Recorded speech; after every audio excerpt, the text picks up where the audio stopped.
Hello and welcome back to the Raise Voice series, Your Take. Today I'm joined by Tanya, the creator of Championing Youth Minds. And Tanya, tell me a bit about what you do on your platform and a bit about what you do in general as well. So I'm going into my third year at LSE and I study International Relations and Mandarin. Championing Youth Minds is something that I set up early this year to tackle the youth mental health crisis that's going on currently.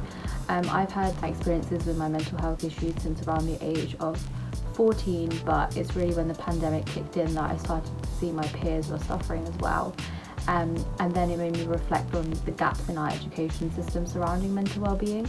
So that's kind of what we want to tackle. We provide free online resources, free workshop programs, and a social media community where young people can kind of explore, different experiences which other people may have had and kind of learn as much as they possibly can to really make the most of their kind of self-learning journey for their mental well-being.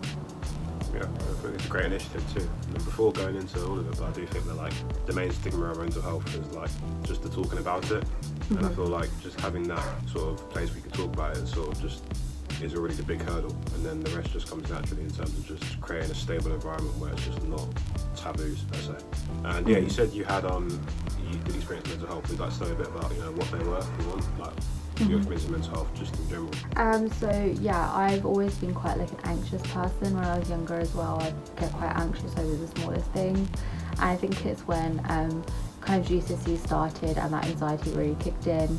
I started struggling with my sleep, and then obviously consequently I started experiencing low moods as well.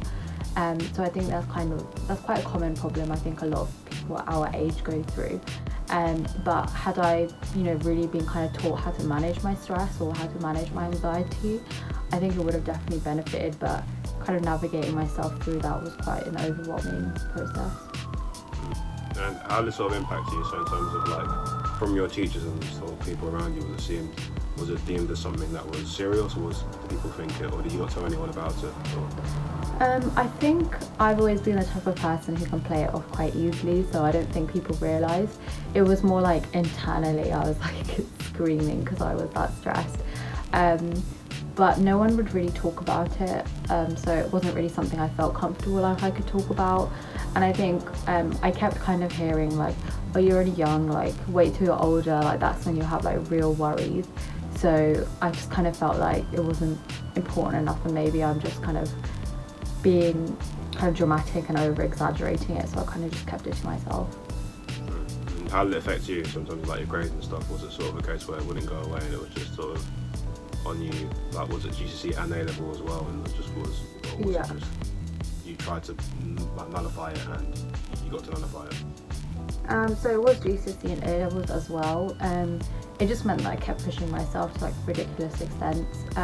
My grades never really suffered, thankfully, but around the age of 14, 15, I developed chronic health conditions, and a lot of these conditions are kind of when your body is shocked with so much stress can start producing symptoms and stuff. So there is kind of that maybe idea that perhaps the stress contributed to my chronic pain and my chronic fatigue, because I know my body's now very sensitive to any kind of changes in stress levels. But I do feel as when I was younger, it was building up and it needed to come out in some way, and for some of us it comes out physically. Anyway, so your mental health impacted you physically as well? Yeah. At an early age, and I think that's, 14, 15? Yeah. And at that age, a lot of people, just like you said, the teachers say oh, you're young, grow out of it when you get older, but in reality it's not just some fake thing. A lot of that, everyone has a mental health.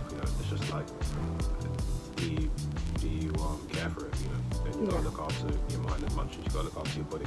Do you think the stigma is changing, or do you think it's it's changing? Do you think it's changing quick enough? Sort of mental health? Definitely not. I think the pandemic has meant that have started talking about it a lot more, but I am kind of worried that this conversation has come up and then it will die down quite quickly.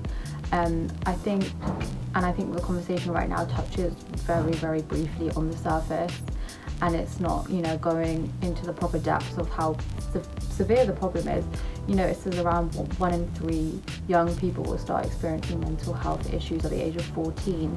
So if you think about that, that's a very large proportion of young people at such a young age as well. And unfortunately, the people in positions of power, policymakers, they choose to kind of downplay this issue because they don't really care about it, or they feel like it's something which they just need to filter money through into the mental health services. But in my opinion, we really need to, as a society, kind of have that cultural shift. Anyone at any age, in any situation, can struggle with their mental well-being, and we're just kind of missing out on so much potential in people, because how many people are we losing to suicide every year for them because of their mental health? And especially young people, those rates have increased significantly. So the stigma is being shaken a tiny bit, but there's a lot more that needs to happen. And that's why I think it's great that there are initiatives like yours, like ours, like others, like in social media, not just for reposting, but for actually creating social media activism in a way that's effective and that can help other people. So yeah, that's been all. Tanya, thank you for coming on. We hope you enjoyed it. We hope you gained something. There was a couple of great points in there, a couple of great gems in there. And if you want to watch more of your takes, they're on IGTV. If you want to get involved, don't be scared. We're kind people. Just give us a chat in the DMs and we'll reply to you. This has been great. Tanya, thank you for coming on. And peace out. Thank you.